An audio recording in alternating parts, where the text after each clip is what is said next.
This is the Dollemore Daily, and I'm Jesse Dollemore. Today, the United States Air Force did something that they have never done in an actual live combat scenario. They dropped on an ISIS tunnel complex in Afghanistan an almost 22,000-pound bomb known as the Massive Ordnance Air Blast, or MOAB for short. What's unusual about this operation is that when questioned about it, Donald Trump, the commander-in-chief of the entire United States military, distanced himself from the direct decision-making.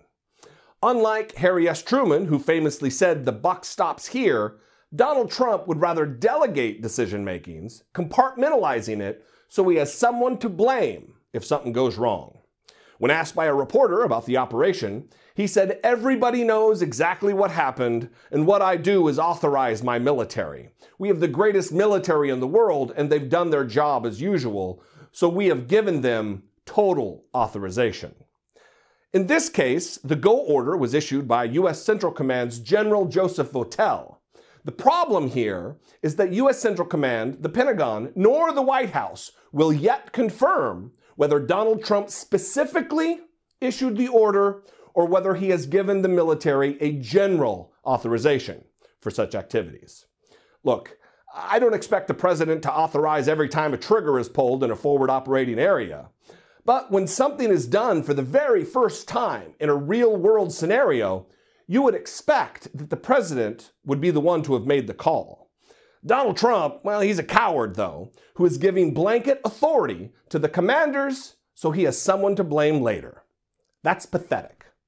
The other troubling thing is why under Donald Trump there are so many military actions, especially for the guy who promised to be an America First non-intervention president.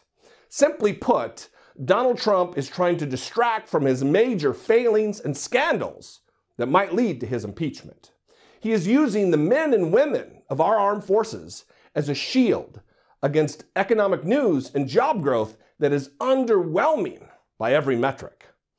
When the media is focusing on the bombs that are falling, they're not talking about Trump and his nefarious connections to Vladimir Putin and his oligarchic pals, or about the nepotism and corruption in the White House, or about his anti-American budget and healthcare plan, or about the tens of millions of taxpayer dollars wasted on his ridiculous every weekend Florida golf vacations.